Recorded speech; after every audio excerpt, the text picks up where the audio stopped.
Good morning, everyone. Thank you so much for joining our dialogue this morning. We're just waiting for a few people to still join us.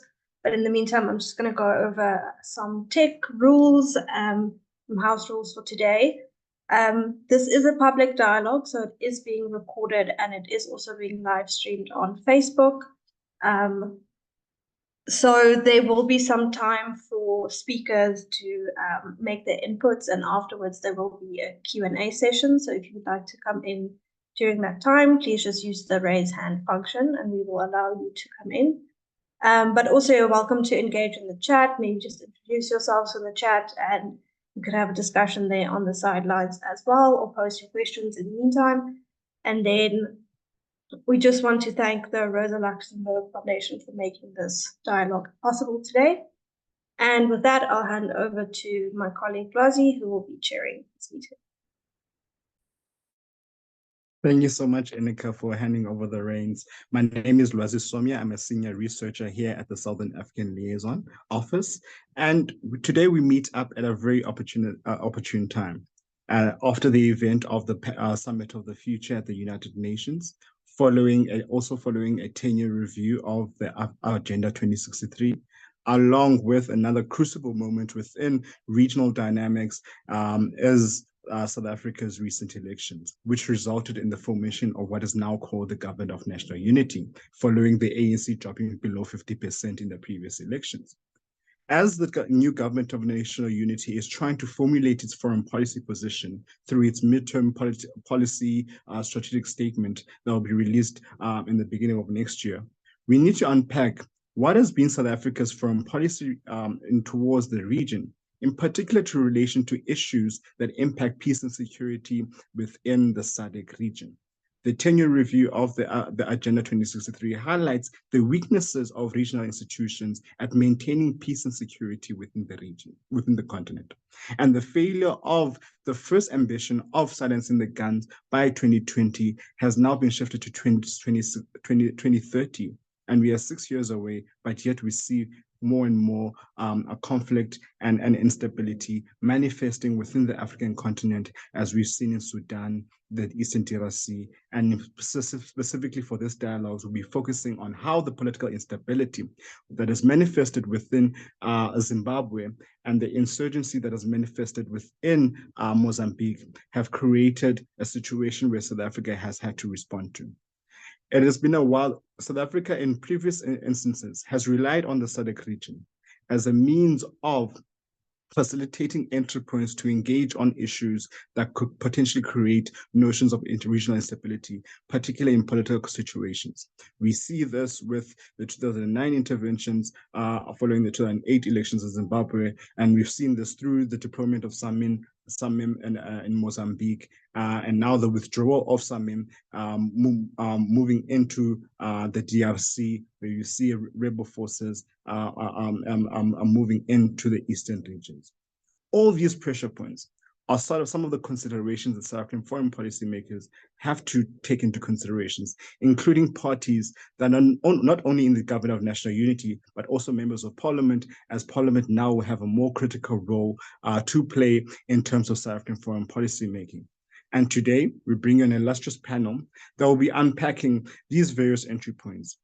How has South Africa approached the region, and how can South Africa assist in finding long-lasting solutions towards issues of regional instability and peace and security? I would like to begin with our first speaker, Dr. Prem Bhima, who is a career researcher and who has worked in academia, government, and think tank sectors. Her research interests include foreign policy analysis, elections management, and women in politics.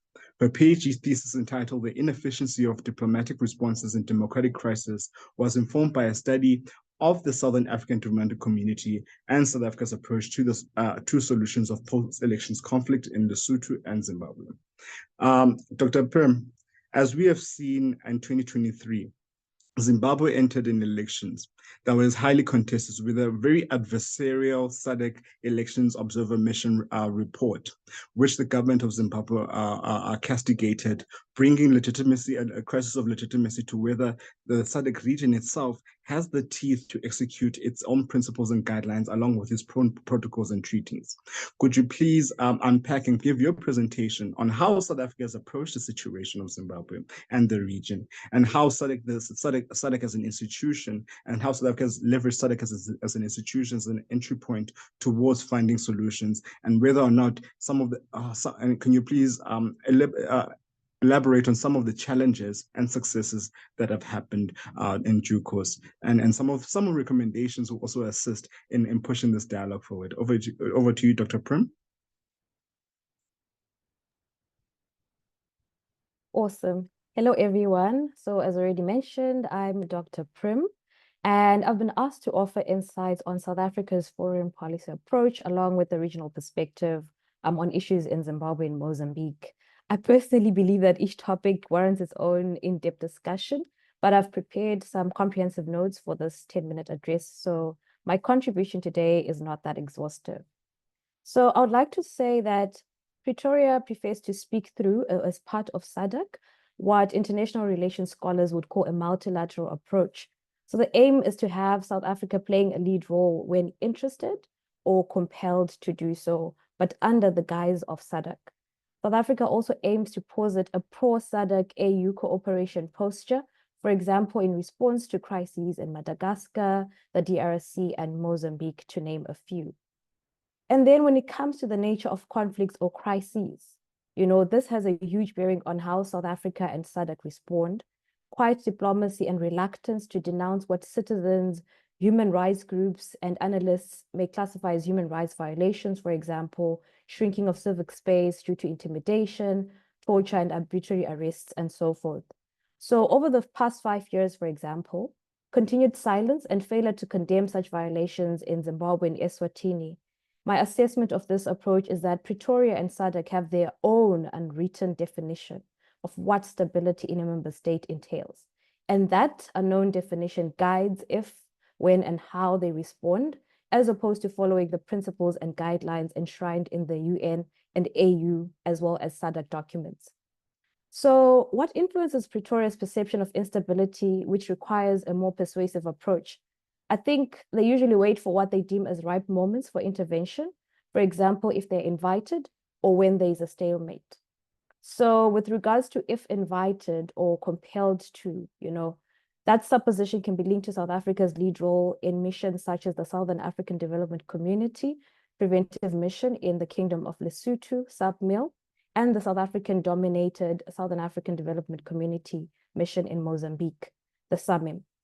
And then when it comes to stalemate, I think the scenario which is unique and exemplary so far is still Zimbabwe's 2008 electoral conflict, which former President Thabo Mbeki mediated, leading to a 5-year government of national unity. So last year, for example, Zimbabwe was in such a state that South Africa could not repeat the same, despite SADC denouncing some aspects of the electoral process as not reflecting what the guidance and principles of SADC and AU present. So given the changing political dynamics in Zimbabwe, I think, for example, mainly the fractious opposition politics and the dominance of Mnangagwa ZANU-PF, a similar ripe moment is far from conceivable. While some may argue for greater opposition and citizen-led activism, it is important to recognize that the current regime has demonstrated the ability to clamp down on such almost from the onset. A case in point, for example, relating to the events of 1 August 2018, when civilians were killed by uniformed soldiers who indiscriminately fired live ammunition at people protesting against delays in the announcement of election results. So the last time I recall, I think personally, seeing the masses of Zimbabwe on the street without fear of intimidation and violation by security forces, if at all, I stand to be corrected, would be November 2017, during what has been dubbed now a coup not coup. So SADC, does not have, I think, what we may call the political wherewithal to deal with the challenges it is confronted by. Number one, member states have maintained the tendency of not presenting a united front in terms of their assessment of and interests in internal crises within member states. Therefore, when South Africa takes a lead role, Pretoria's interests dominate and matter the most. So for example, if maintaining a quiet posture towards Zimbabwe and not doing follow-ups on, for example, the inquiry that went into the 1 August killings, or to follow up on the SADC election observer mission reports, we see that whatever South Africa decides to do in quiet, or whatever announcement it makes, will stand for what SADC represents at that particular moment. And also when it comes to this idea of South Africa leading, for example, with the mission in Mozambique, South Africa played a huge role in terms of the troops and funds it provided. And that's what SADC's decision is likely to look like as well, for example, looking at the recent withdrawal. And then in addition to the tendency not to present a united front, I think we should all remember that in 2025, we will mark 15 years with no SADC tribunal. I believe that a strong regional human rights position requires the existence of some form of judicially empowered structure, like a court. The establishment of the now defunct tribunal in 2005 was aimed at ensuring adherence to the provisions of the SADC Treaty and subsidiary instruments, as well as to adjudicate upon disputes referred to it. This was a right step towards the regional organization's development into a security community. However, following rulings against the Zimbabwean government, the tribunal was suspended at a 2010 SADC summit. And then in 2012, SADC effectively resolved that a new tribunal would be negotiated and that its mandate should be confined to the interpretation of the SADC treaty and protocols relating to disputes between member states. Yet, unsurprisingly, we all know this. The region needs an institution which looks into intrastate challenges, which are more prevalent than interstate clashes in the Southern African region. And one could argue that, maybe we can look at the African Commission on Human and People's Rights and the African Court on Human and People's Rights to refer to, but our reality as citizens is that those institutions are slow to act and far aloof from the reach of Africa's people, and they don't have the power we would like them to have to compel governments to act in support of our human rights. So in the event of crises occurring in the region, SADC is supposed to act first and faster, but in the case of Mozambique, for example, they were slow to act. SADC is generally secretive on peace and security matters, but it later came to light, for example, that the early warning system it had was actually able to detect that something was amiss in Mozambique as early as 2017. However, when the crisis ensued and escalated, SADC still stayed aloof and later established the SAMIM in June 2021. So the ripe moment for South Africa and other SADC member states who stepped in was when they deemed it necessary to curb further displacement of populations and to curtail the spread of insurgency within and beyond Mozambique. On paper, SADC's principles require the organization to respond to internal crises when a request has been put forward by a member state concerned, or when a mediator manages to convince parties in conflict to sit at the negotiation table. It is worth noting that SAPMIL only stepped in when Mozambique actually shifted from being reluctant to request SADC assistance. It took them a long time to admit the presence of an insurgency and to actually label it as such in meetings with the SADC. And then when it first sought external help, it turned to private military companies, which of course failed to contain the insurgency and took heavy casualties. When Mozambique looked for international support, it also prioritized the bilateral engagement with Rwanda, which has been sending troops since 2021 and remains in Mozambique as SADC exits. When SAMIM was deployed, its troops were relegated to peripheral areas compared to Rwanda, which was mostly based in strategic zones. And we see that SAMIM was not a priority for the host state. A little over 2 years after its establishment, we see SAMIM withdrawing, and it was not fit for its purpose to a large extent. Not because the challenges have ended, right? But they're leaving due to claims that the situation has been contained to a level that the Mozambican government and other parties who have not withdrawn from the counterinsurgency side will be able to continue with the work. So who are these actors? Rwandan forces and the European Union Military Assistance Mission in Mozambique, and they don't represent SADC to any extent. Perhaps SADC, could have partnered with them to improve counterinsurgency capacity. However, Mozambican authorities have consistently demonstrated preference for non-SAMIM allies, and relations were strained by weak intelligence sharing and the lack of joint operations, which of course limited SAMIM's ability to conduct offensive operations. Challenges on the ground were also compounded by political and diplomatic rivalries, which appear to have taken precedence over security objectives. And my assessment is that usually when a conflict zone becomes an arena of competing interests, for example, the DRC, clashes can actually occur and lead to worse conditions of unrest and perennial conflict. So perhaps this is a moment for SADC to step, back, reflect, but also think about the way forward. Some say that this has not been possible. SADC doesn't have the money. It is underfunded.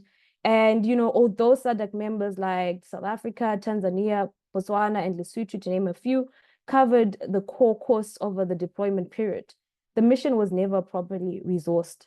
Additional funds may simply have left SAMIM ensnared in a protracted conflict without an exit strategy.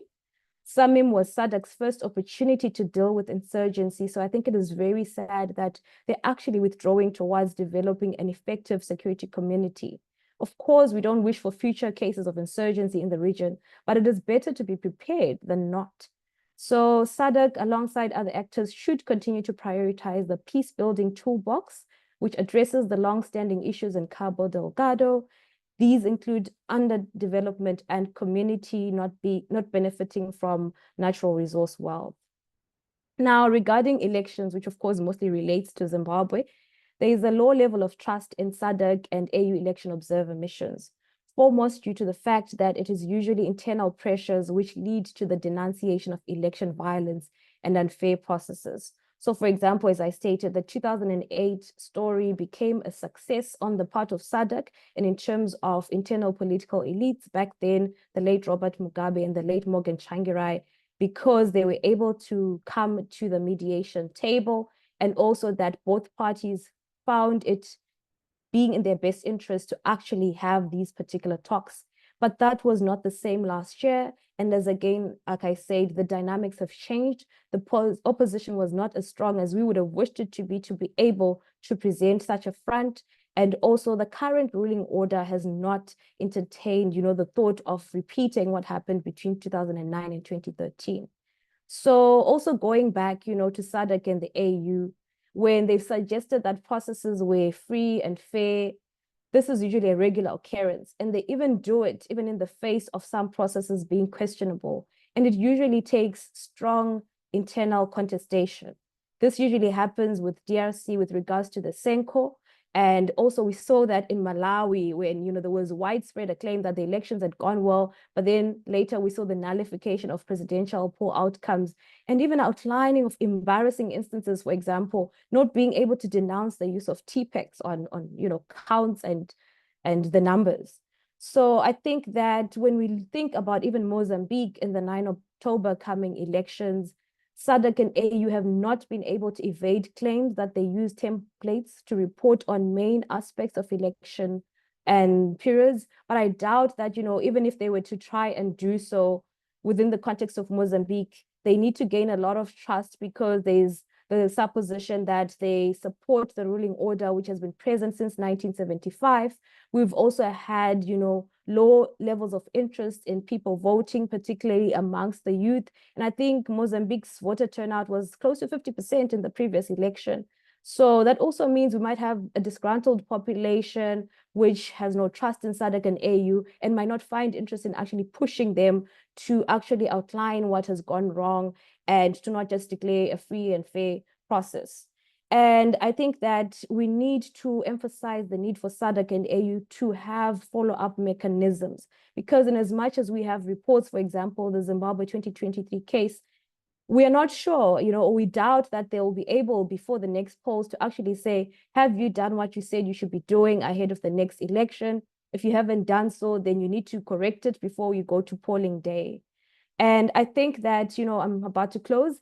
SADC should also work with CSOs, NGOs, and other pro-human rights actors who've dedicated their resources to documenting and reporting these cases of intimidation, torture, abduction, and other human rights violations in contexts such as Eswatini and Zimbabwe, to also demand accountability and call for citizens' freedoms to be upheld. Unfortunately, elite diplomacy is a key driver of state-to-state and SADC-to-state relations, hence the heavy preference for dialogues between heads of state or with senior government officials, most of which we never hear about because they happen behind closed doors and they are not availed to the media. Back to South Africa, I think even with the ANC being part of a GNU, which includes the DA, a long-time critic of Zimbabwe's human rights status, President Ramaphosa directs the country's foreign policy to a large extent. Hence, Pretoria was not swayed, for example, by the DA's call for Zimbabwe, or the Zimbabwe hosted 2024 SADC summit to be moved to a different location. So the aloofness and quiet diplomacy exercised by SADC towards human rights violations also, we see that it's about states and political elites allowing each other to evade scrutiny over human rights issues occurring in their own countries. So essentially, the elites are shielding each other. I think I will end here for now and leave space for further engagement. Thank you.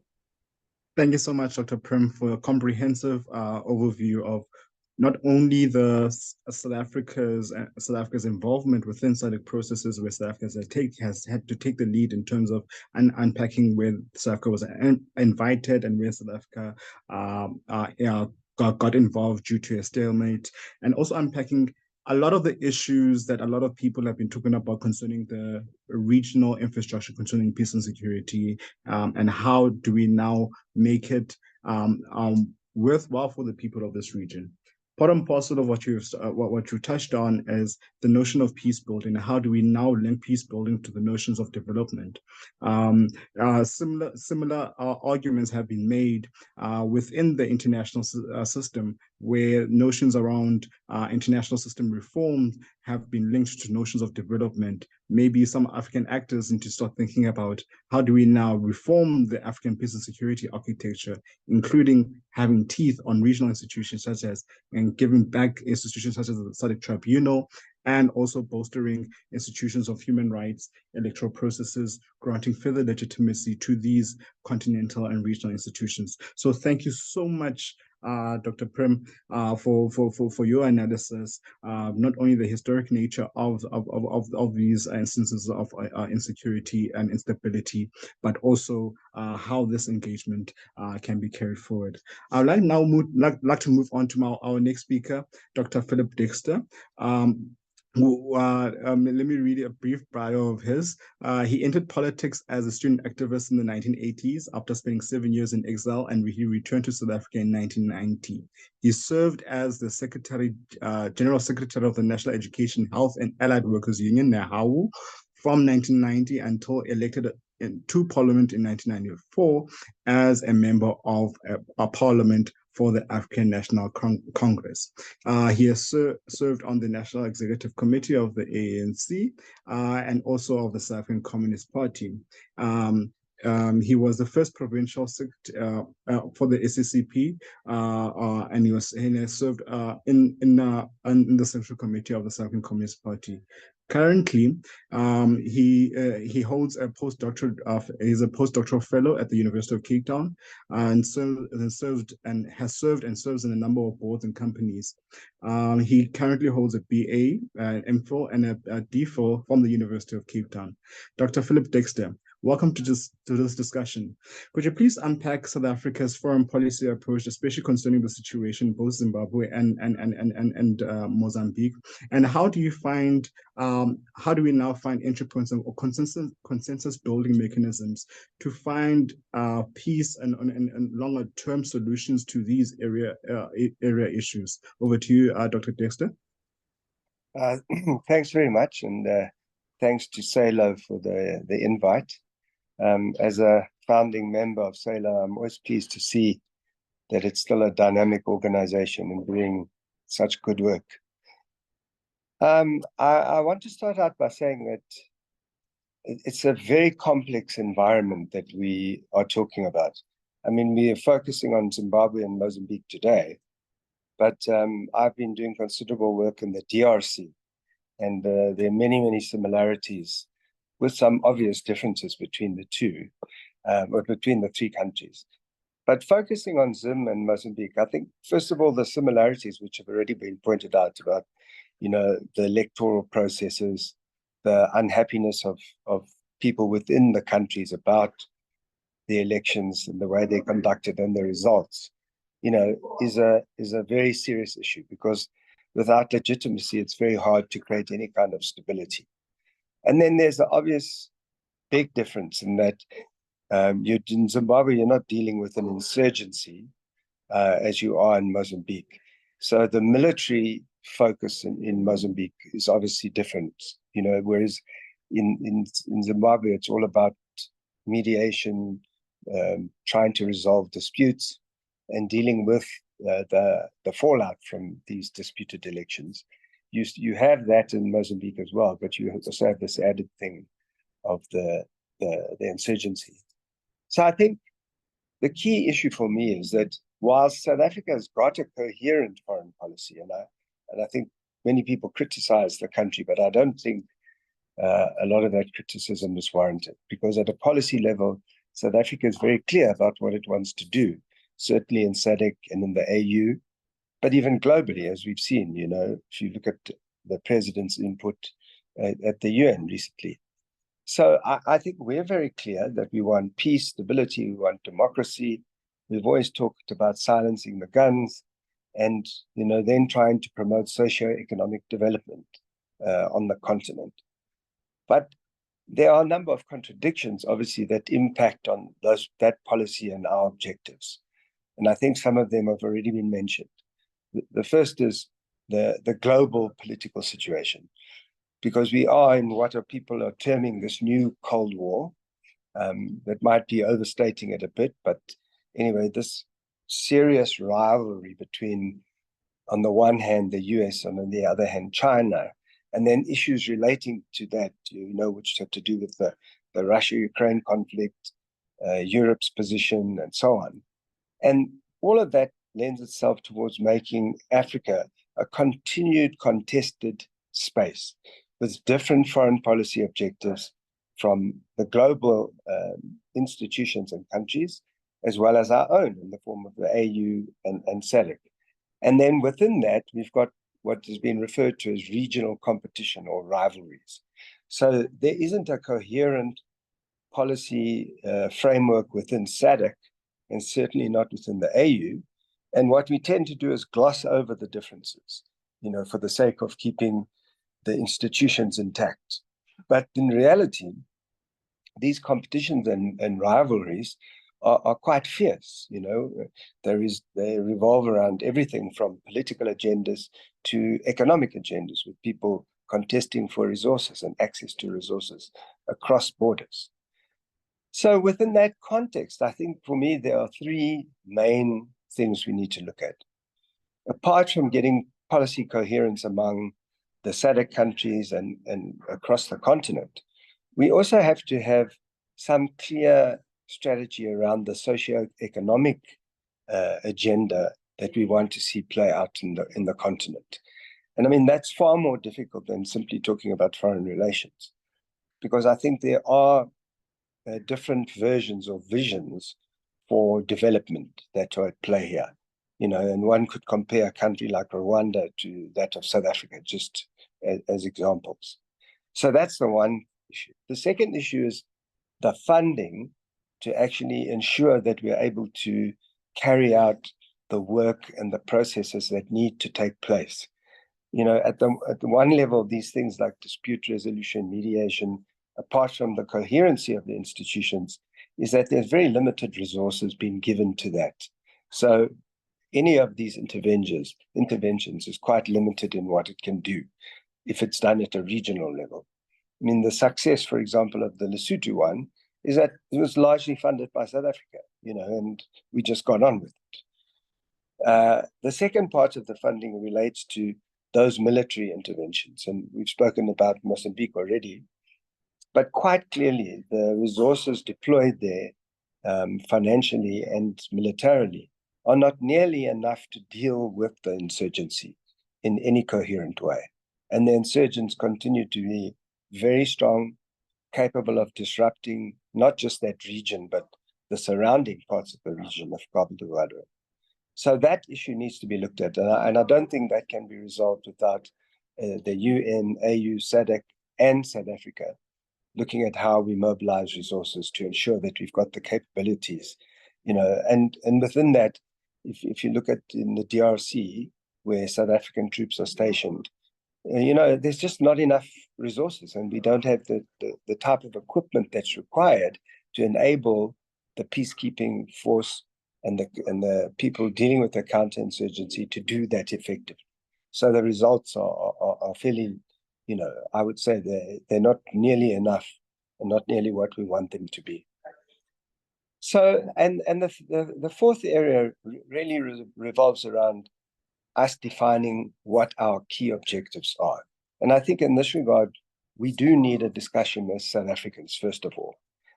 So going forward, as far as I'm concerned, given the complexity, I think that, first of all, we need to have a discussion as South Africans about what we want to achieve. Do we have the resources to do that? And then how do we go about achieving those objectives? And as I've said, we know what those are in terms of peace, stability, promoting democracy, and so on. To do that effectively, there has to be a role for the political organizations, the trade union movement, civil society organizations, and to create a platform for us to speak properly about these things. Because there's a tendency for people to think that foreign policy and the objectives of the country in the continent are the preserve of government. And while government is obviously the custodian and the key implementer of foreign policy, I think any idea that this can be done without political organizations and civil society organizations is one that's going to fail. So, I'd like to see coming out of this discussion is for us to say, how does SALO be part of initiating a platform where we can have a proper discussion about what interventions are required in these two countries, but then looking at other places that are real problems, such as the DRC, where quite clearly the interventions that have been made are certainly not having the kind of impact that we would want them to have. So for me, that's what I'd like to see coming out of this. But I have no illusions about the complexity of it and the fact that we have such limited resources to be able to do anything effectively. Thank you. Thank you so much, Dr. Dexter, for highlighting the complexities of this situation, especially concerning the geopolitical rivalries, the impact on the African continent, and how that has impacted even the goals and ambitions by the South African government and the region itself. Currently, SADC has this regional indicative strategy plan, which was under review in the previous SADC summit, and it turns out similar to the sustainable developmental goals, the objective, the end goals have not been met by the region. So thinking about how do we now meet these developmental targets as a region will be critical in alleviating some of the pressure points that are building pressure towards regional instability. And thank you for highlighting the fact that South Africa needs to clearly define its objectives. DIRCO last year or 2 years ago released something called the National Interest Framework document, and insufficient consensus was built around that document, which did not make it a government-wide or society-wide document. Maybe that's just something that should be considered as the government, the ANC, and the relevant political parties engage in what they perceive to be what was envisioned to be a national dialogue. And maybe thank you so much for that. And also the issue around political parties and civil society being key. For too long, these political processes the political parties and civil society have been left on the side. But there is clear that political discussions need to be had and a consensus needs to be built within this region. So thank you so much, Doctor, for illuminating us concerning the various complexities around this conflict. And I'm sure some of our audience members have questions and comments to come. I would now like to introduce our last but not final speaker, because after the next speaker will be opening up to the audience members to comment ask questions to the panelists, have your contributions. So prepare your questions, and after our next speaker, please raise your hands and chime into this discussion, as it will help build our knowledge around what is South Africa to do, what is the region to do, and how do we now build the sufficient institutions and capacity to carry out the foreign policy ambitions of finding peace and security, human rights and democratization, along with development, which is a very critical area within this region. Obviously, the notion of development and economic advancement of the people cannot happen in situations when political unrest manifests. And we have seen, specifically in the situation of Zimbabwe following the previous elections, and including in the build-up towards the 44th SADC summit, which happened in August this year, where the democratic space was closed down by the Zimbabwean authorities, leading into a situation where the democratic rights of civilians was hindered. And in light of a regional summit that heads of state were attending. So all these pressure points now bring us to our next speaker, who was Tendai Mbanje, who is a doctoral candidate specializing in international human rights law at the Center for Human Rights, a Faculty of Law at the University of Pretoria. Tendai is a governance and elections scholar whose research focuses on electoral processes within the African Union and the regional economic communities. He has written extensively on the subject and regularly comments on electoral and governance issues on media platforms. Professionally, Tendai is serving as a technical assistant at the Secretariat of the African Commission of Human and People's Rights in Banjul, and he's accredited international elections observer with the African Union Election Observer Missions and the Electoral Institute for Sustainable Democracy, ISA, in Africa. Most recently, Tendai served as Assistant Elections Analyst for the European Union Elections Observer Mission to Zimbabwe in 2023, harmonized elections. And in 2024, he served as Deputy Chief of Observer to South Africa's elections, and now Botswana, Namibia, and upcoming elections in Mozambique under the African Center for Governance Elections Observer Mission at the Center for Human Rights. He serves as a researcher in Expression, Information, Digital Rights Unit, and at the Center for Human Rights. Tendai, that's a long bio, but for you, I want us to respond on the issues around how do elections themselves become a keg for potential spillover impacts that might explode towards greater instability in the region, analyzing past elections within the region, especially in this relating to this topic, especially in Zimbabwe and Mozambique, and what are some of the pre-elections assessments relating to the elections that will be happening in Mozambique at the beginning of next month, which is in a week or two time. Over to you, Tendai. Thank you. Thank you, Lozi. And I appreciate for your invitation to be in the platform as usual. So allow me to start by reflecting on how the broader issues of democracy are connected to elections. And elections are not isolated to broader issues of democracy, as we are aware that elections are one of the mechanisms, one of the key mechanisms that feeds into the broader democracy discourse. And we have seen that the elections have been weakened due to the decline or the regression in the democratic space globally. So I would like to reflect that as you look at the trends happening at a UN level, there is a regression in democratic values. We have seen since 2022, when the Russia-Ukraine conflict started, we saw the war in Sudan. We saw the Israel-Palestine conflict, which has also split, expanded to the entire Middle East region, which all of these indicate. And if you, in the SADC region, we have DRC and Mozambique that have been impacted by armed conflict.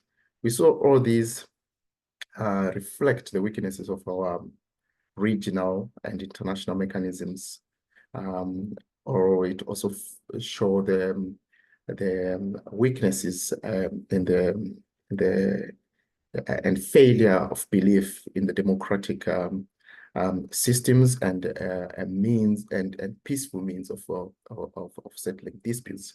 So those are kind of the trends that we see at the UN level, the UN failing to address issues of conflict that affect democracy. We come to the AU. The AU itself is also at its weakest. And then what you think about the SADC region is not an exception. And then we find South Africa being a key figure, a key state within the SADC region. Where does South Africa find itself when we speak about South Africa's approach to regional stability, or South Africa's approach to support of credible elections? South Africa finds itself in the midst of a region that is a crisis. The region is not only a region, but it's also, when you look at a global level, South Africa finds itself in the community of nations that are experiencing crisis. Within the SADC region particularly, we see that the South Africa of 2023 is no longer the South Africa of 2024. We have seen South Africa going on through its internal processes of governance that have been highly contested through an election, and resulted in the formation of a government of national unity. And then this government of national unity is taking South Africa into a different path, a trajectory that has got a different attitude towards issues of peace and security and issues of elections. So I'd like to reflect on South Africa's of 2024, which is governed by a government of national unity. In section 11.9 of the GNU statement, it speaks of that South Africa has a mandate to have a foreign policy that is based on human rights and constitutionalism. As such, national leaders are bound to drive South Africa's policy through these principles or these values. So you see that the South Africa of 2023, 2022, and years before, it had one issue. So now, as a collective, South Africans are saying our approach and in our relationship with states, let us put human rights agenda and constitutionalism at the center of this. You see, this year is a year where there's so many elections happening. Reflecting on the upcoming elections in Mozambique. Mozambique has been experiencing conflict. I've been writing research around issues at stake as we approach Mozambique. And what are these issues at stake? I mean, South Africa has been involved in supporting Mozambique in many ways. But at this stage, since 2023 local government elections, the country has not been stable politically.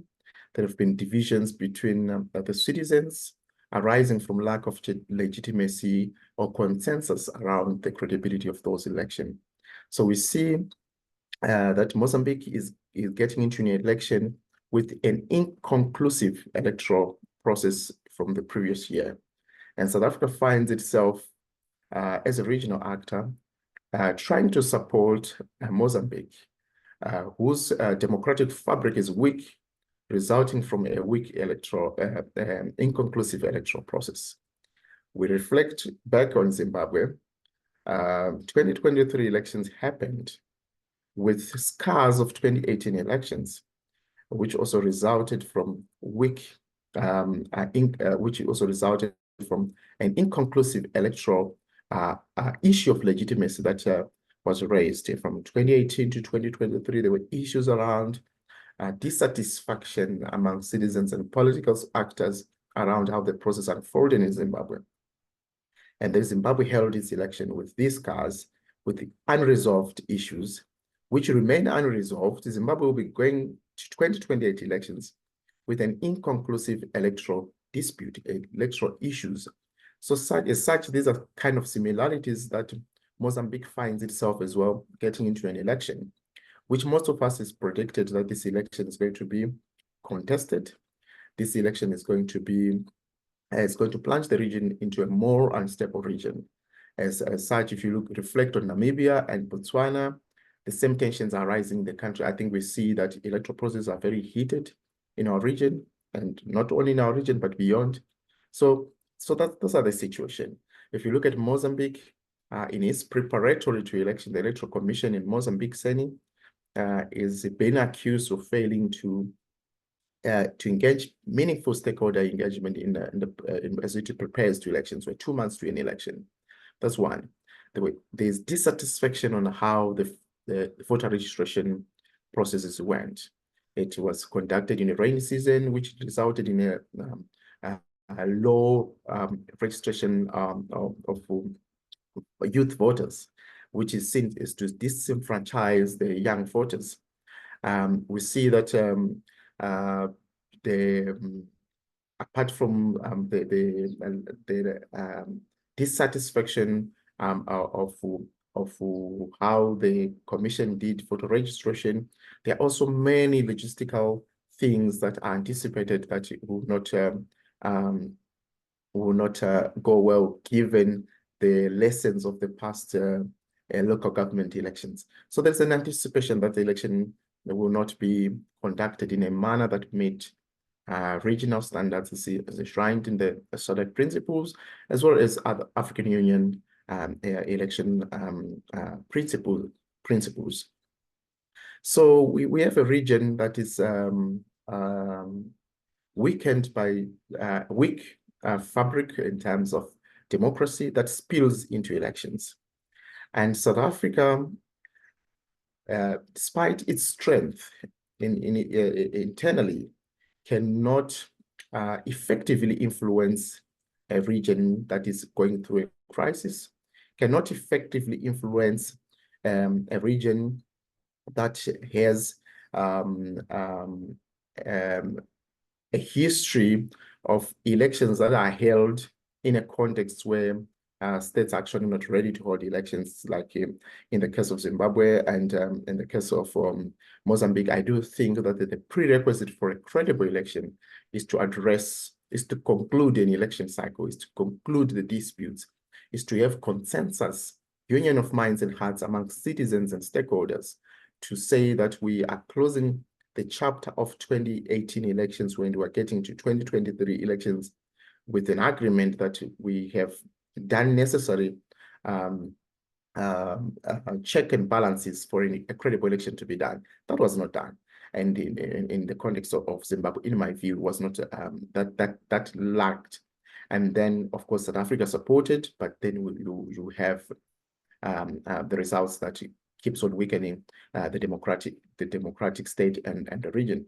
And Mozambique, that's the same situation that we find ourselves in, that we have an inconclusive process that may also actually lead to a worsened situation. So South Africa also respects sovereignty of states. It has limitations in how it, no matter how persuasive South Africa can be, it respects sovereignty of these states. And you remember that's also these states in Zimbabwe, we still have ZANU-PF, and Mozambique, we still have FLERIMO. These and in Botswana, we have BDP, we have SWAPO in Namibia. These are still liberation movements which support each other in terms of ideology, existence, and so forth. So you also see that there is also we have this GNU, which is led by the ANC. The ANC is also very sensitive to such history, you know. So we have this globally, we have the overemphasis, or we have a situation where political actors or states, they are emphasizing sovereignty over human rights. So SADC member states is often a bit defensive around their sovereignty while infringing human rights. And South Africa has a duty to respect this sovereignty.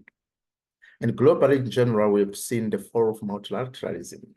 We see that there has been this geopolitical tension arising, affecting even how elections it happens in smaller nations, including in our own SADC region. And South Africa cannot unilaterally impose itself on seemingly weak states in the region, but it has to adopt a democratic, a diplomatic approach to ensure that it strengthens or it supports its neighbors.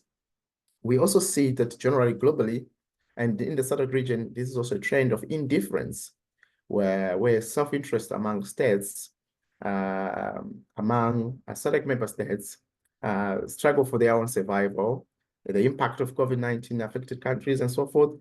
We see that South Africa has its own challenges, such as these other countries, and the focus cannot be too much on the outside.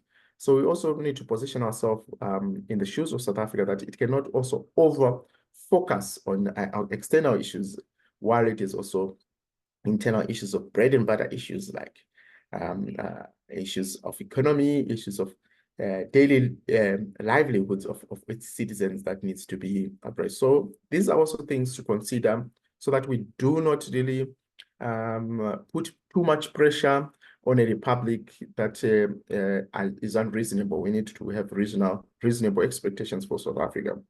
That's the kind of thoughts that I have, that I think our expectations must be reasonable insofar as South Africa has its own inward interest, while also trying to balance the outward regional interest.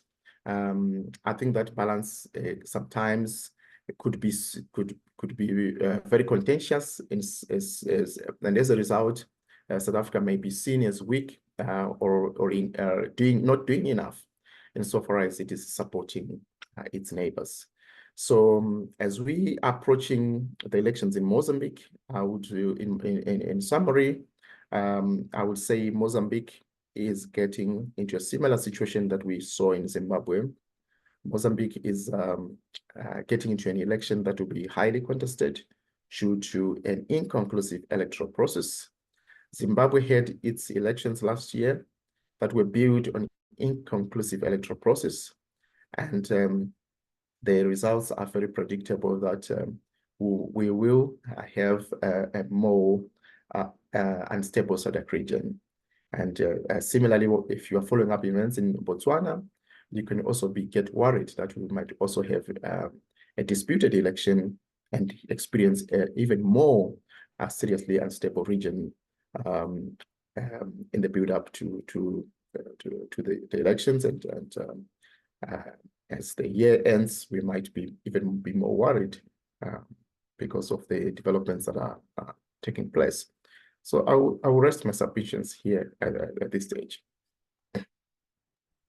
Thank you so much, Tendai, for your contributions, highlighting the rapid decline of democratic values at a systemic level, at an international level, continental, and now at a regional level, highlighting the weaknesses of multilateral institutions and how those institutions themselves need some bulking up. Highlighting also the inconclusive nature of electoral processes within this region that could potentially spark the fans for potential conflict, and also placing and reminding us that South Africa cannot go at this alone. Hence the need for a more consensus building initiative from a diplomatic point of view by diplomatic actors within this region on how to resolve these things. And part and parcel, what reminds me is an opinion piece recently released by the Director General of DIRCO, Zane Dango, where he highlights the need for South Africa and the reasons, justification for South Africa's approach to the international system, specifically highlighting South Africa's application to the International Court of Justice against the State of Israel concerning its genocide against Palestinians in Gaza and the West Bank, along with South Africa's involvement in the Ukrainian peace formula process. However, critiques about that nature have been very relevant towards this region, as we've seen how South Africa now engages with its own regional partners. Now, that places also the questions is, what grants South Africa soft power in terms of its consistency in application of this human rights-based foreign policy. And that is some of the critical questions that the South African Government of National Unity needs to unpack and unfold, because the African Continental Free Trade Agreement clearly perceives peace and stability as a key driver towards economic development. With South Africa now looking at tackling the triple challenges of poverty, unemployment, and inequality, regional integration, and allowing for a process where we open up regional markets and regional industrialization, it is critical for South Africa to facilitate a process where that peace and stability also allows for its own markets to unlock, therefore creating jobs, reducing unemployment and inequality within domestically.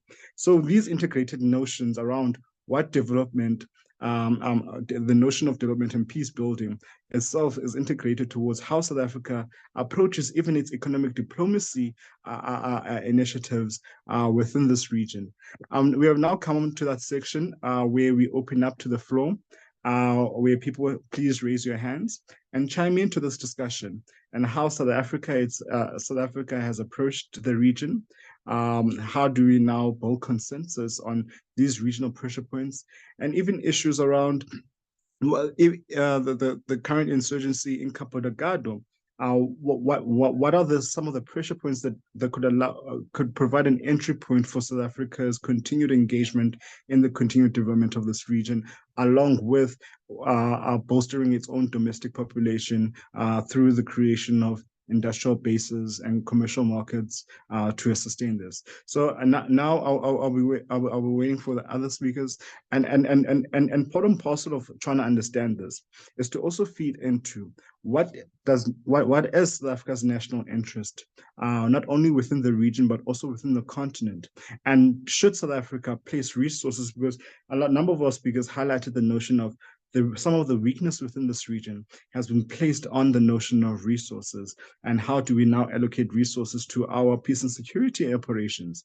As we have seen within the Eastern DRC, the lack of sufficient resources has hampered the headway state actors and regional actors have had to make against rebel forces, M23 rebel forces. And in Cabo Delgado, the insufficiency and the lack of a longer-term financing and funding model towards the SAMIM operations has also resulted in not so great gains made on the battlefront against this insurgency that is manifested. But also, how does now South Africa now locate itself within a contested terrain, especially a geopolitical terrain, where traditional allies now perceive the continent as a means of extraction and waging influence within a broader international sphere? And how do we now, as Africans, coalesce around an African agenda, not necessarily devoid of the international community, but one that places our interests at the center in terms of our sustainability, growth, and development of our people? Because some of the pressure points, as some of the analysts have analyzed in previous dialogues within SALO, are resource-driven, especially within the situation of Cabo Delgado, where issues around poverty and unemployment and inequality have manifested into the radicalization of young people, leading into extremism, and in issues in Zimbabwe, where young people do not see a future within their own country, especially due to the political unrest, political clampdown on the democratic space, along with the economic stagnation and decline of the Zimbabwean economy, has resulted in a number of young people leaving the country. I hear one of the government ministers of Zimbabwe regarded the brain drain currently happening with the country as exports of human resources, while Zimbabwe currently faces a deep and entrenched crisis when it comes to the medical sector, nurses and doctors, along with the other sectors in the retail and other industries. So we are facing a very complex, as Dr. Philip highlighted, a complex environment that will require us not only to unpack South Africa's role in this context, but also how do we now analyze South Africa's approach. If in the event there are no hands, but I would like to move back to our speakers for them to chime in more. I'd like to go to Dr. Prim. Dr. Prim, as you highlighted earlier on, South Africa has engaged in a number of diplomatic initiatives towards Zimbabwe. Dr. Dexter highlighted the political aspects for engagement on these regional issues. Could you please highlight some of the political entry points that may manifest, as we've seen during the COVID-19 pandemic? President Ramaphosa and the African National Congress deployed two envoys into Zimbabwe during the period following the 2018 elections, along with subsequent envoys as a result of protests on the streets in Zimbabwe. What has been the impact of those political engagements historically, and do you think now with the ANC being below 50% in South Africa's elections, do you think that it might impact South Africa's soft power when approaching, or the ANC's soft power when approaching parties such as ZANU-PF? Over to you, Dr. Prim. Thank you for that. It's almost as if you were reading the notes that I was writing on paper.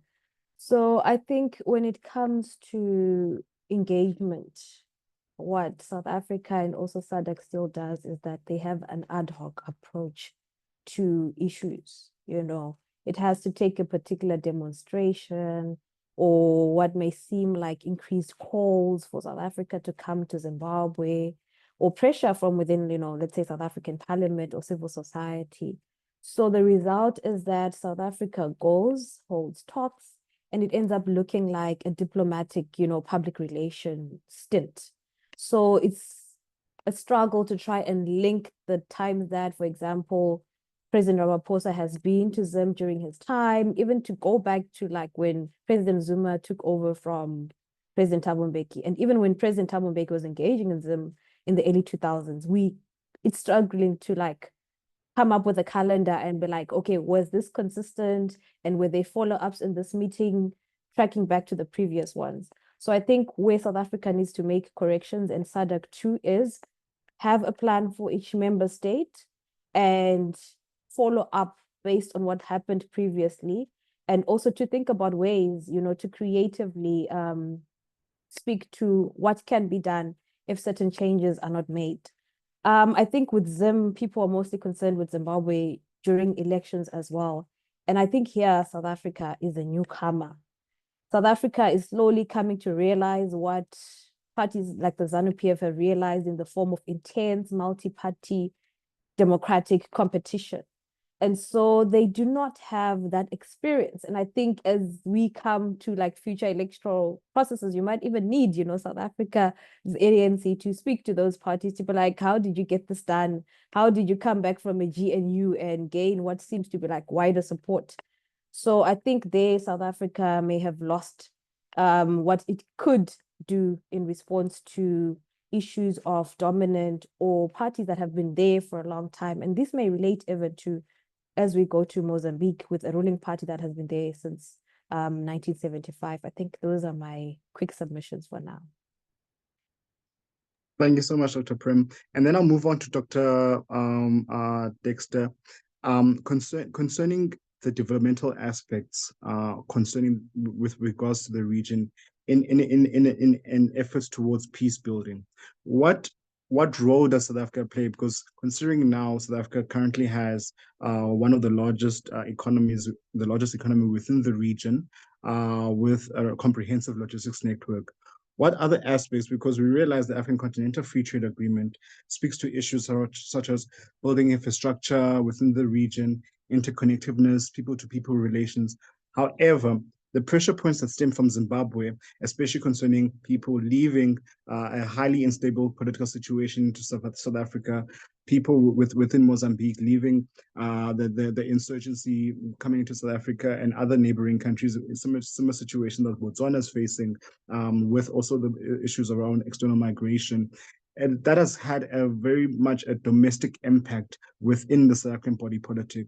When you realize with the previous electoral outcomes, the parties that have made the most tractions were parties that said, I represent a particular constituency and a particular interest against a particular constituency and against a particular interest. Whilst political parties, they were preaching the Rainbow Nation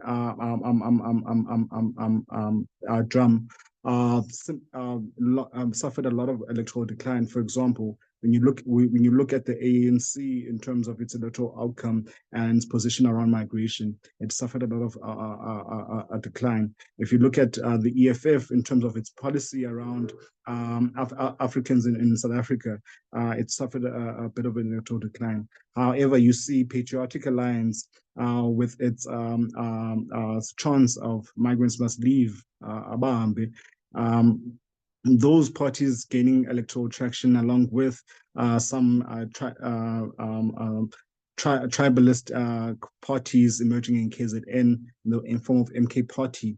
How do we now see the fragment of South Africa in terms of its current political position in these contested areas, along with how do we now rebuild the notion of a rainbow nation, fully taking into consideration South Africa's historic Africa outlook in terms of solidarity with other Africans? Over to you, Dr.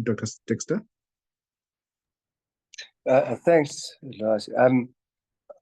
First of all, in relation to South Africa itself, you know, I'm not as pessimistic about the outcomes of the election and this GNU moment as some people seem to be. I mean, I acknowledge that the decline in the hegemony of the ANC is a worrying factor. And I think those of us who have been part of that movement, it does require us to have a very sober reflection on why that has happened and what the possible consequences are. But I will say that given the election results and the fact that the ANC was on the back foot, it recovered very, very quickly. And I think it has done an amazing job of putting together the GNU and taking control of that process in such a manner that, to a large extent, the agenda of the ANC is still the agenda of the Government of National Unity. No doubt that will be contested as time goes by. But I don't think the rise of populism, chauvinism, and xenophobia is more than a fringe in South African politics. It's a dangerous fringe, and I'm not saying we must, you know, downplay it, but I also think we've got a tendency to focus on that and not focus on the vast majority of South Africans who occupy this middle ground, who want political stability, they want economic growth and development, and, you know, they want socio-economic justice. So I think if one looks at those objectives, that's essentially what we have to push for in the region and on the continent. I mean, political stability and economic stability are key if we want to ensure that people, you know, the kind of migrations we've seen, the brain drain from various countries, including from South Africa, you know, into Europe and other parts of the world, the Middle East. That's got to be a key objective. And for that to happen, a functioning democracy, a healthy democracy is a key thing. Secondly, around socioeconomic development and social justice. I mean, we must be honest. In South Africa, the political economy of post-apartheid South Africa is essentially the political economy of apartheid South Africa. While we've seen political transformation, you know, we've seen institutions that have now been dominated by the majority. To a large extent, the economy is where it was in the 1990s. The share of wealth by people, any measure you want to look at, real wages, you can choose anything you want. Very little has changed from the time of apartheid until, you know, up until now. And that is a key driver of instability. The poverty, the unemployment, the inequality are the real challenge that we face, because that is where instability will come from. And that is what causes and allows populism, chauvinism, and xenophobia and these negative tendencies to come to the fore. So a real focused policy and strategy around promoting agriculture, promoting industrialization, building infrastructure on the continent is clearly a key focus. And there, as you've said, the African Continental Free Trade Agreement is a key tool.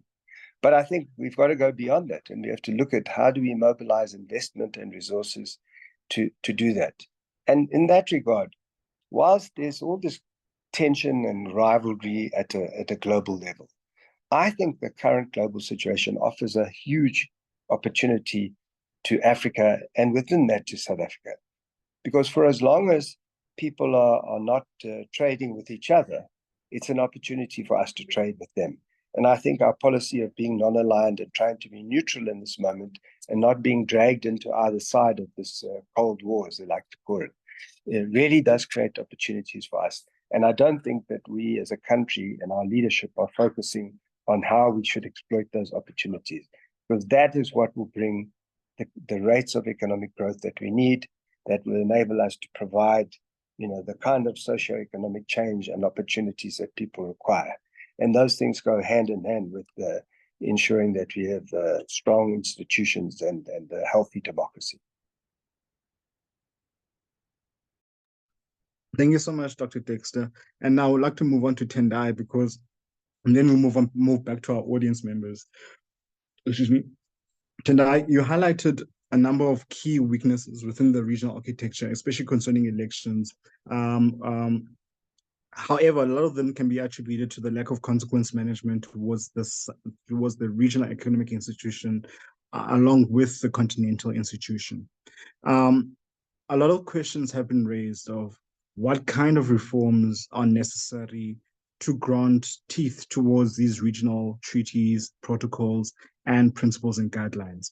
And part of them, as highlighted earlier on, was the issue of the SADC tribunal.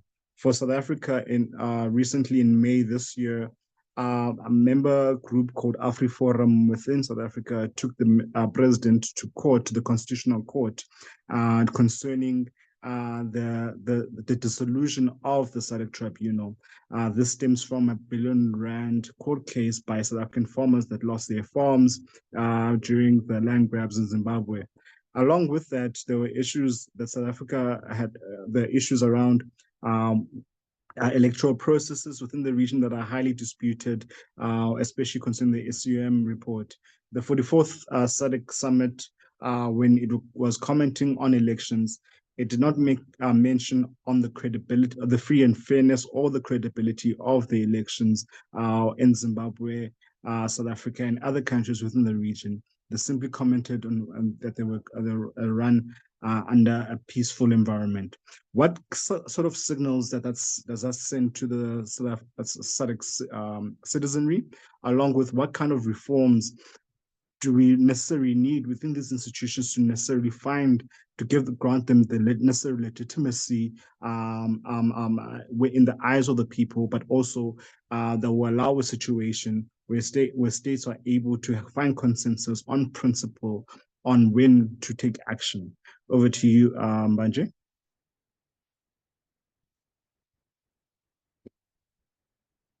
Tendai? Thank you, Lwazi. I think we need to, it's high time at reflecting over in the past weeks to say what does the future hold? What do we need to do to go back to or to ensure that what is enshrined in our regional instruments can be actually be realized in someday. I think we need to go back to focus on the state. Before we speak about elections, I think if you look at the SADC region, there is a need actually to focus on the state, to look at the functions of the state. I think there has been a lot of work around democratization, advancing the human rights agenda, and there has been neglect of the state, the nature and the character of the state. What do I mean by this? I think if you look at our states, the functions of the state, I think there's a serious, what I call, there is the soul of the state could be rotten to the core, where you have states that, of course, when we got independent from colonialism, the creature of the state did not transform into democratic states as a lived reality, but maybe on paper. So we have had states like, for example, in our own context in SADC region, like Zimbabwe, in my view, I think the nature and the character of the state has not been at the center of discussion when we speak about reforms and speak about human rights and speak about. I think it has been neglected for many years, but it's only recently that people actually started paying attention to say, let's look at the state. They start looking at the militarization of the state and other aspects that makes a state dysfunctional insofar as it provides for that contract, that consensus between those who govern and those who are governed. So that's one way of looking at it before you even speak about reforms. Can you reform a militarized state? Can you reform a state that has a certain culture that is deeply entrenched, such that it is even difficult to speak about human rights, and then you want to talk about electoral reforms, or you want to talk about credible elections, for example. I think we need to go back to fundamentals. Fundamentals is to find ways to strengthen state institutions. In my view, I was actually saying that development partners needs to put resources in strengthening state institutions, which I believe that that in SADC region or even in the African continent, we need to focus on the state and ensure that the state institutions are strengthened. I think that is the starting point. And then the second point is to look at the context. I think also the SADC approach or the AU approach was a very blanket approach where there has been lack of studying the context and having appropriate responses that suit the context in which elections are held, or in which the state finds itself in preparation for elections. Like in the case of Mozambique, I do think that a regional consensus could have been made that Mozambique is not ready for elections, and try to help the state put the fundamentals in place before it gets into an election, because getting into an election without these fundamentals put in place is going to plunge the state into more chaotic, into irreparable damage and so forth. So I do think that our focus as a starting point is to lobby that consensus to say our neighbors ready for election, for example, and if they are not ready, what could be done? If it is in the context of South Africa, can it then garner support from its neighbors to then perhaps get an invoice sent to Mozambique to help and create the conditions in which the elections could be held? I think those are kind of, and the same can be applied to other countries that are in preparation to elections. So the touchline is that the conditions in which elections have been held in the past are not conducive for reforms, and we cannot expect any reforms going ahead. So that would be the answer that answers everything. That the conditions in which elections can be held should be first present before we speak about these other issues. Thank you so much, Tendai, for your contribution. I would like to bring on Ringisai. Ringisai, I see you in the comment box. Would you like to unmute yourself and make your comments to the audience? Ringisai?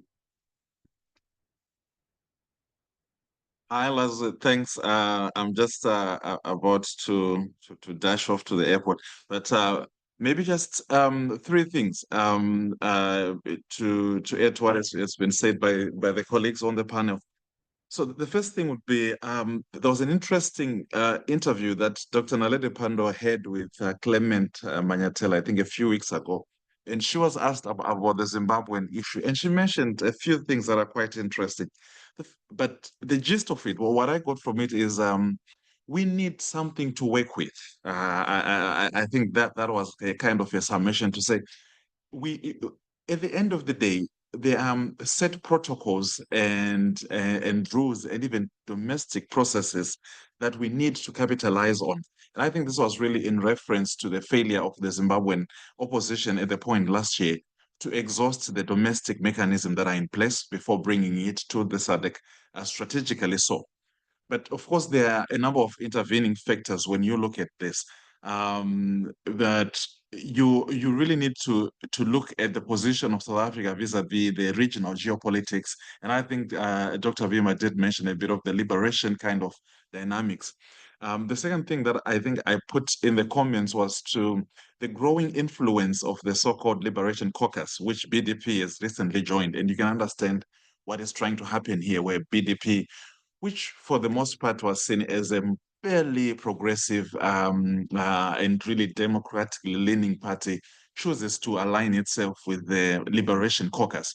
But the important thing for me here is to understand the kind of privileged position that the Liberation Caucus or Liberation Movement Caucus plays within the SADC constellation and the decision-making processes. Whereas there is an overall understanding that the decision-making process is consensus-driven, you could actually see it also as partly ideologically driven and value-driven, but different values from what we would understand or envisage.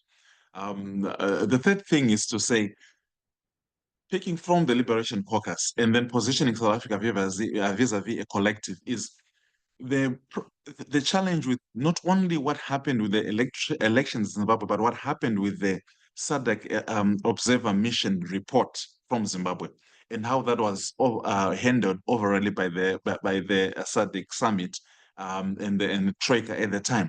This is really very telling with regards to what a progressive or a forward-thinking member states find itself in.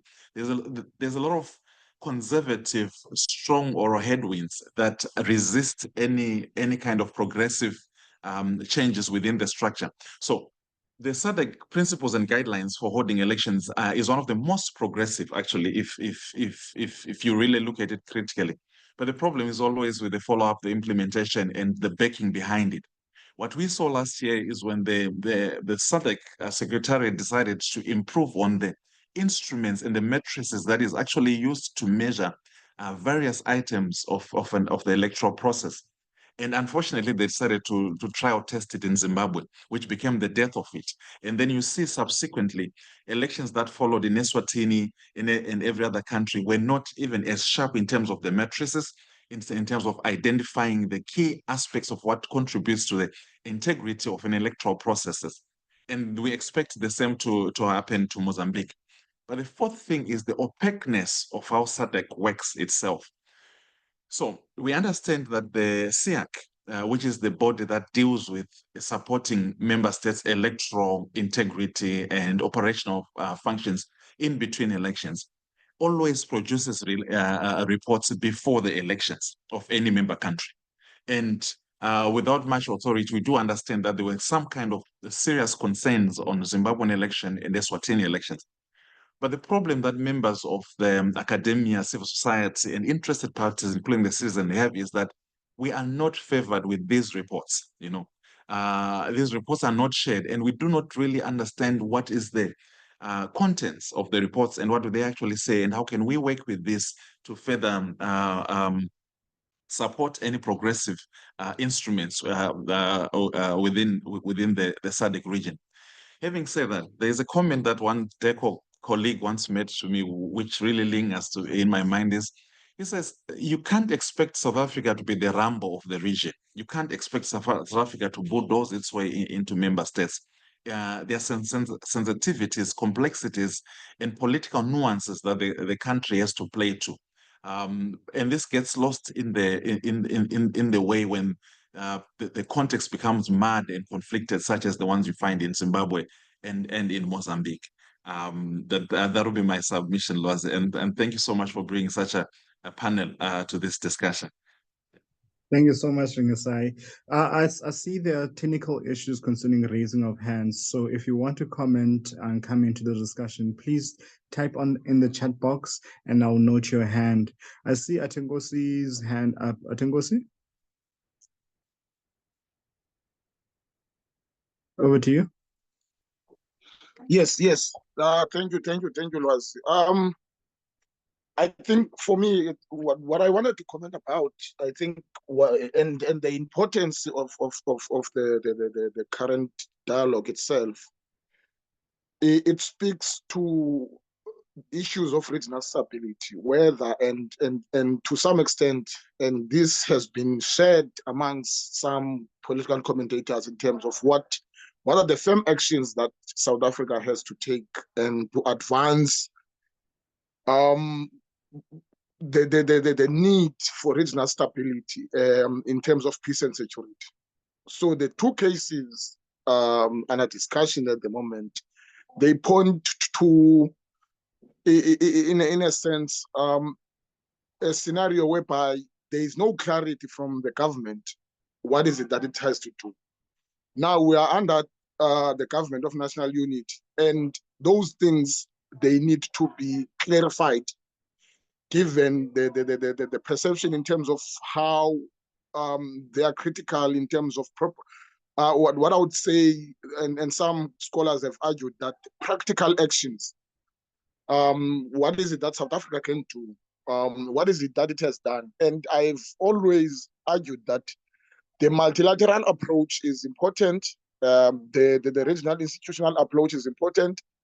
Then it means that, to an extent, then the SADC structures themselves, they need to be utilized effectively by South Africa when you look at its foreign policy. So if we are to say SADC remains the key area of engagement in terms of regional peace and security issues, we need to utilize the institutions that have been established, the treaties that have been established as South Africa, and we need to articulate quite clearly what is it that we want to do, how effectively are we going to use those institutions, and whether or not there are some developments that need to be made to strengthen their effectiveness. So the issue of effectiveness is very important in that case.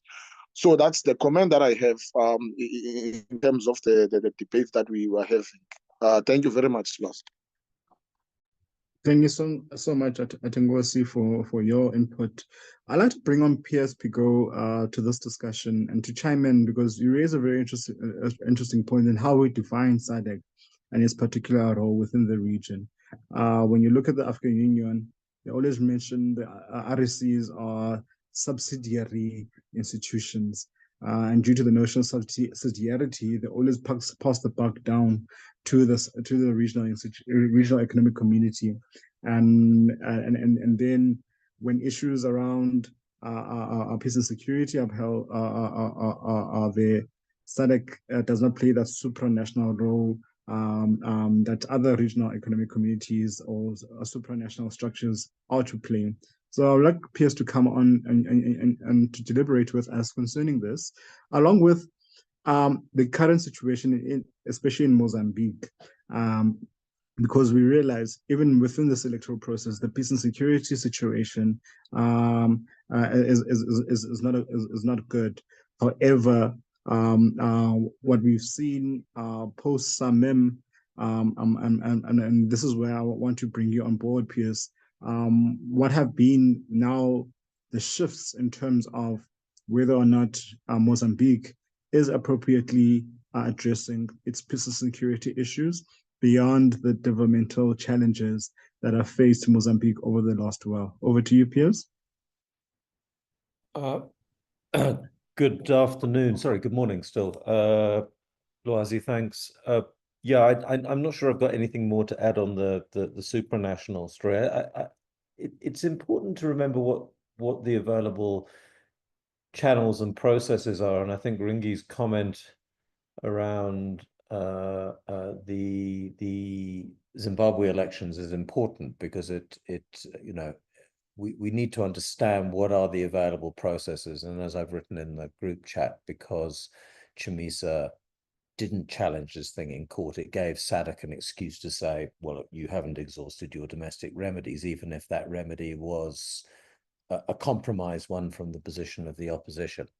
Anyway, so I think in terms of our literacy on SADC processes, competencies, capacities, access points, and so forth, I mean, I wonder how many people in this room are aware of the infrastructure that is available for civil society organizations to interact with SADC, and how many of them actually do it.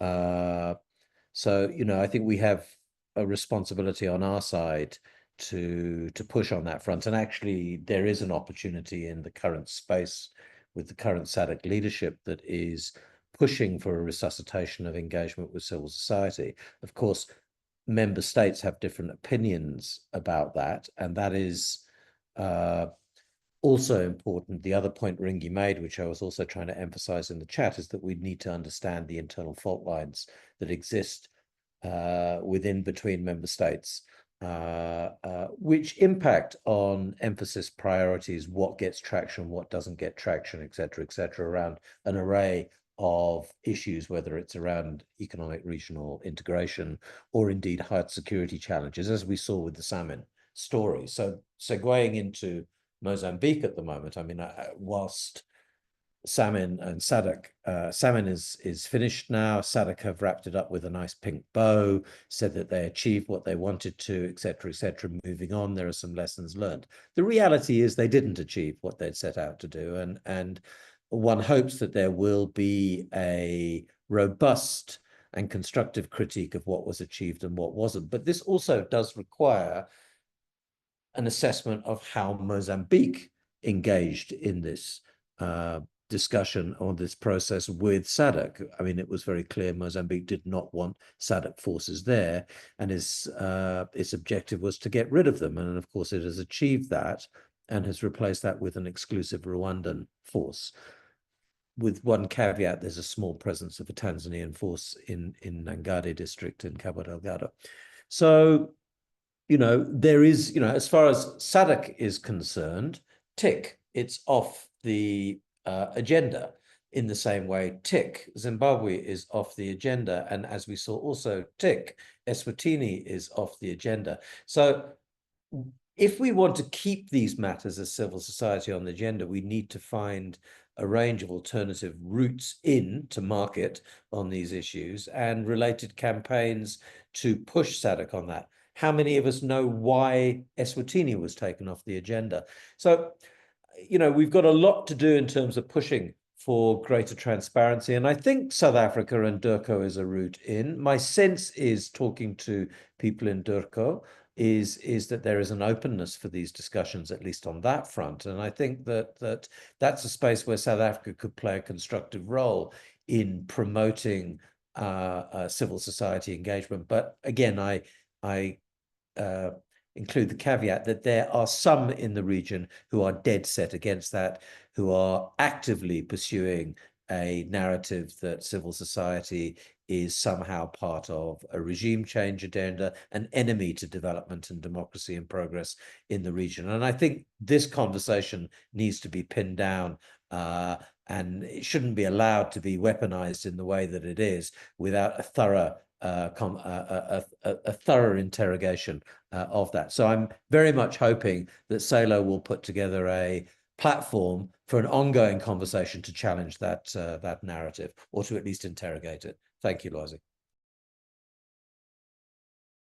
Thank you so much, Piers. As SALO, we commit ourselves to holding more of these dialogues. But I'd like to go back to the speakers for their parting shots. I'd like to start off with Dr. Prim. Having heard some of the comments made by audience members, what would be your parting shots and some of the lessons that we need to take away in terms of not only South Africa's foreign policy, but also how the situation within the region? How do we now then engage with the evolving situation in order to prevent a potential catastrophe in the event of the failure of these various mechanisms that allow for democratic will to be elevated, along with the protection of human rights and also the development of this region. I would like to pass over to you, Dr. Prim, over to you.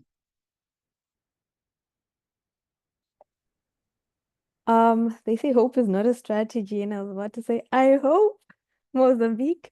But yes, nonetheless, I hope that, the situation in Mozambique during the forthcoming elections will at least surprise us. But we've already noted, what happened with registration. There is likely going to be low voter turnout, and also resulting, of course, in people questioning if the processes were free and fair, because starting from the pre-election period, things haven't gone well.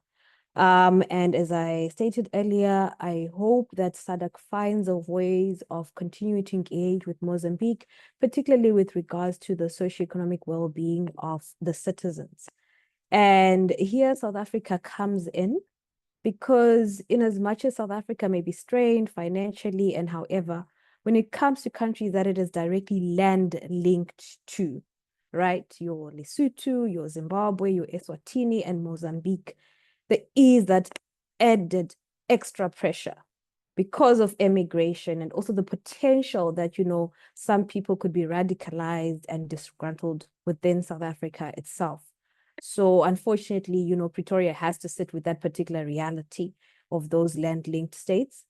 And then there's also, I think that there's multiple actors in South Africa. If you look at majority of businesses in some of these countries, I've also mentioned, your Lesotho, your Zimbabwe, your Eswatini, most of them do come from South Africa. And so there are interests there. And I'm not sure to what extent DIRCO actually interacts with those involved, but there might be a need to also work through those particular channels. But maybe they don't have to, because, they're protecting their own interests by expanding their own business footprint all the way up to Kinshasa. Some things that are not supposed to be going through borders from here to there, like grain, which can come from Zambia, are actually finding their way, because, it's to South Africa's advantage. So I think also what sits in my mind is that even though we advocate for economic diplomacy approaches, there is another reality in SADC where some countries have more or less of the same resources. There's been several cases of example, Botswana and Namibia saying they don't want South African imports of simple things like vegetables because they now exist in adequate supplies in their own country. There's some minerals that might be sufficiently available in Zimbabwe and Zambia that would otherwise make their way better to foreign markets than, for trade within. So when we look at our trade basket, it doesn't provide, that necessary urgency for us to actually trade more with each other. So I think if that is not corrected, the economic diplomacy muscle is one that's very difficult to work through. And just to wrap up on Zimbabwe particularly, I was disappointed, of course, last year.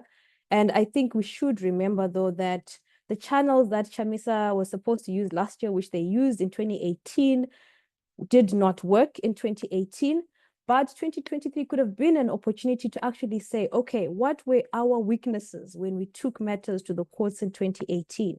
Realities like not having fielded adequate, civil society or party-based representatives at sufficient polling stations, and also the reality that, even though they had some mathematical claims, they seemed not substantive enough. But that notwithstanding, I think ZANU-PF is also a political party. It's very strategic. They also know their ways around revising what went wrong, what went right previously, and what to do next. So I think I'll end there for now. Thank you so much for the opportunity, and to the audience today. Thank you so much, Dr. Prim, for your contribution in the discussions. They were very enlightening, and we hope to engage with you more going forward and continue putting in that research and contributing to a better world. I'd like to move on to Dr. Dexter. Dr. Dexter, you've heard the various panelists, you've heard the members of the audience. What can be the key takeaways not only can South Africa take from this discussion, but also the region and the continent at large, in the context of these complexities that you've highlighted in relation to both of these countries, especially considering as South Africa is now seeking to uplift its economic trajectory, taking the region with it. Over to you, Dr. Dexter. Thank you. Well, just 2 points. I mean, the one I think Tendai has raised about building state capacity. For me, this is a fundamental issue, because I do think that we sometimes tend to make a fetish out of democracy and elections, in the sense that there are situations where it's just impossible for any kind of election to take place, where there's an armed conflict. And I'm thinking of countries like Chad, the Sahel region, developments there. But the kind of approach that was taken in Zimbabwe around putting together a GNU, and which has happened in South Africa, because of the outcome of the elections, is something that we need to think about, because I do think multi-party type structures where there's entrenched conflict may be one of the tools that we need to look at to help us build the capacity to move towards a democracy that would be healthy and functioning. I know it's a controversial point, but I think it's a discussion we do need to have, so that we don't just keep, as Einstein said, repeating the same thing over and over again, expecting a different result. Because if you're having elections in a conflict, a state that society in which there's conflict, then there's never going to be agreement on the legitimacy of those elections. And the second point around civil society, I mean, I get what Pierce is saying, and I do agree with him that we're not utilizing the platforms. But I do want to say one thing. I think that we shouldn't be naive about the fact that there are attempts to use civil society organizations for the interests of foreign, for want of a better term, interests. And I think it's something we need to speak openly about. I agree, we don't it's not necessarily to weaponize it, but it would be naive of us to think that there isn't a regime change agenda at play, and that there aren't organizations that are part of that. But, once again, I think it's a complex issue and we need to discuss it. But for the rest, as I said, I would really like to see this as a platform that SALO uses to try and mobilize some discussion. And then for us to think about what would be the form of some sort of coherent strategy of non-governmental, non-government institutions and organizations to be involved in helping to promote this peace, stability, and development that we need on the continent.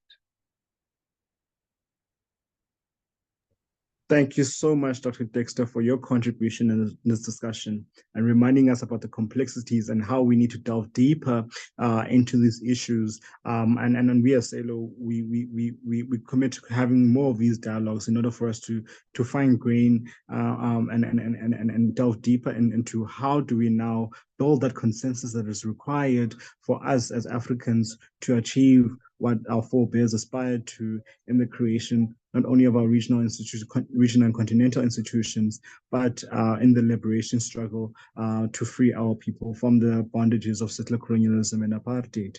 I'd like to move on to you, Tendai Mbanje, concerning and also same question to you. You've heard this the other panelists and also some of the contributors from the floor. What will be your parting shots and lessons that we can take away from this discussion? Over to you, Tendai.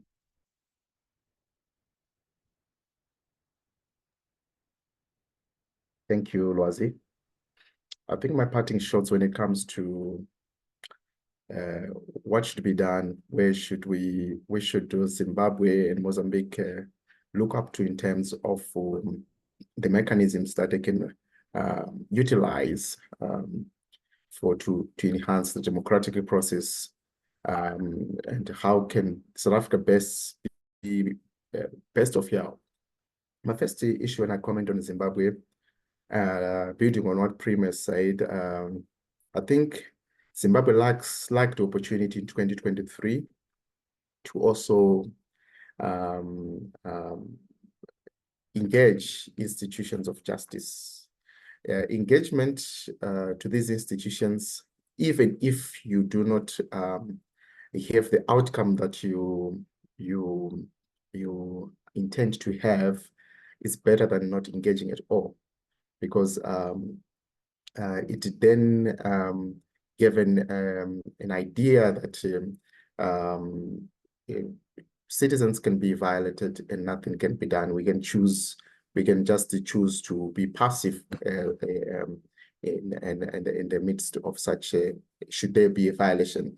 So I do think that even if institutions of justice are dysfunctional, as we see even in the SADC region, where we have the SADC tribunal that is shattered, we still have to keep on talking about it until at a time where it gets reinstated.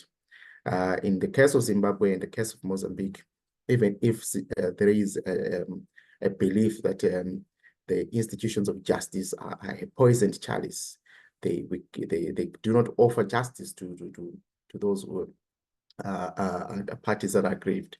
It is always important for us to utilize those mechanisms, because at some point, by chance, those institutions will become functional again. It is my belief that the institutions that are in the region, they are still functional, although maybe their impact could be a contested issue. We have all these mechanisms, even though they do not give us the result that we want today, we cannot stop using them, because the issues of democratic struggle, they're futuristic. We cannot stop fighting a struggle because we have hurdles with institutions of justice like what we saw in Zimbabwe. It's a very embarrassing situation where we do not utilize the institutions, even though if they do not give us the result that we want. But what we are doing is an exercise for the future. It gives us more insights on how we can navigate the present in order to actually achieve the desired outcome in the future. So in conclusion, that is what I believe, that let us keep on using the mechanisms that we have at domestic level and at the regional level. Let's keep even talking about those mechanisms that are not working, because the work that we are doing right now, it's futuristic. We are not the ones who are going to get the fruits when we plant the tree today. It's the future generations to benefit, and we must do the right thing. And the right thing is to keep fighting. Thank you. Thank you so much, Tendai, for your contributions and reminding us to continuously keep fighting. Keep fighting for the institutions that we have built as Africans. Keep fighting for our nations that we have built as Africans, and keep fighting for our future and our children's future. Because ultimately, this is what these discussions are for. These are to build a future to which our forebears had dreamed about. These discussions are to build a future to which our liberation heroes fought for. And part and parcel of us engaging in these discussions is to build the necessary step to ensure that not only Africa and the SADC region not only have a begging bowl in the international community, but actively seeks to become the best example of what a region and continent can do to elevate its people in terms of development, in terms of human rights, and in terms of democracy. And part and parcel of that process is this. It is discussions that start like this, and then we have to feed them through our institutions, organizations, and our engagements with our communities and people that we engage with on a day-to-day basis. We as SALO commit ourselves to continue providing a platform for these very critical engagements to ensure that not only does the region, Southern Africa, but also South Africa and the African continent achieves its full potential.